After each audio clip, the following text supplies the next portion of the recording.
Live from Studio 5 in New York City, this is the News at 6. And it's Monday. Hello, everybody. I'm Ernie Anastas. We thank you very much for joining us again tonight. We're going to check the top stories and the nice, warmer weather for you coming up in just a minute. But first tonight, the many changing neighborhoods of New York City. It's called gentrification. Oftentimes gritty and unsafe areas have been transformed into luxurious destinations. And while that's helped New York grow, it's also come with a downside. Antoine Lewis begins our in-depth look tonight. There were no kids on the block, very few kids. A lot of drug dealers, a lot of prostitutes. Meg Harriman describes her Park Slope neighborhood when she and her husband bought their apartment back in 1986. We bought our house for $1 from the city as a way for people of middle income to stay in the neighborhood. Here is a picture of what her building looked like before she moved in. It had sat vacant since 1975. Kit Schneider moved in around the same time as Meg. Okay, this is the front of our building.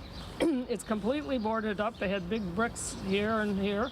And up here, there are a lot of broken windows. Kit, were you scared about, coming to this building, this block? We were nervous. Is the neighborhood going to go up or is it continue to go down? Their neighborhood went up. Actually, it went way up. Park Slope, Brooklyn became gentrified. I think the area generally has benefited from it. I think that young families were able to stay in the neighborhood. But is gentrification always a good thing? The thing that's so squirrely about gentrification is it changes from street to street, neighborhood to neighborhood. D.W. Gibson is author of the book The Edge Becomes the Center, which extensively covers gentrification in New York. Gibson says there are downsides. You create amenities for a neighborhood, but the people that lived there for years and years, when those amenities weren't there, they're then forced to leave because they can't afford that neighborhood anymore. And in there lies the crux of the gentrification debate. Is it a move forward or a move out?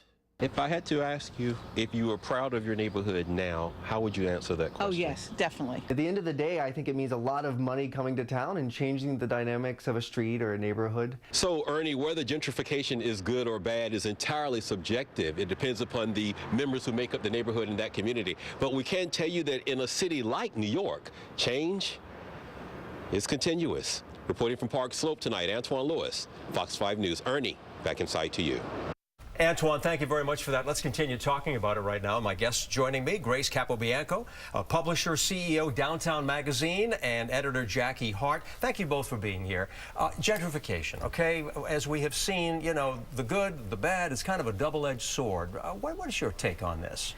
For me, downtown, I think gentrification has really helped all the areas below, downtown. Sure. So for me, I think it's a good for the businesses down there, and it's also good for the neighborhood. So either way, for me, I think it's a great thing. There's like, for example, there's buildings that people have to get out of, right, and they're condominiums. They've rented there for 20 and 30 years, and the developer decides to turn it into, obviously, a condominium, and then they have to find new homes. That's unfortunate, but well, Jackie, as an editor also, you work on this story. You can see that, it does change the face and the character of neighborhoods because people have to move out. Tell us a little bit about some of the efforts that are being made. Well, we recently did a story in the East Village about a campaign called Save New York City, and it was a fundraising effort to get people to come out to support local businesses in the area, especially after the explosion on 2nd Avenue. So, yeah, definitely a lot of people, trying to promote, and these businesses trying to promote people to come out and, support these local efforts. And Grace, many times, someone like Jackie is looking to move somewhere, and if they can't afford it, right, they go to another area, and the gentrification program is underway there, so that creates a little bit of an issue as well. It does, and again, I understand that, but the good point is also there's a lot of companies coming into those areas, right, so it really helps with jobs. So young people graduating college can also look for more, have more opportunities for job search. Okay, in the downtown area, Lower Manhattan, where you are, you see a lot, you've seen it there. It's really grown tremendously. Give us some of the feedback. What are people saying? How do they feel about it? It's really 50-50. You have the people that have been there for 30, 40 years since the towers were built, and they're upset about it because they're either on fixed income or they've lived there and they're used to the pricing. All of a sudden, you have the gentrification that comes in and everything goes through the roof. Right, that's a cup of coffee is $8. So you hear that negativity, but the positive is from the people that have the space that they've been sitting on, like builders and developers. They haven't even developed on those places. Now they're able to do that. So it's like, good and a bad. Jackie, I'm going to go back to you, okay? As a young person as well, and an editor of this magazine, how do your young friends feel about all of this, trying to move around and find a place to live? Well, like I said, Grace was saying that, you know, companies are coming in, but at the same time, they're coming into areas that are maybe underdeveloped, and these are the areas that are maybe more affordable to someone like myself or other people graduating college. So they're coming into these areas, and, you know, prices are going up, rents are getting jacked, in places that were, you know, once cheaper are no longer the same that they were. You know, they're getting kicked out 6 months to a year because they can't afford rent anymore. So it's kind of, you know, they're moving around as these companies are moving in.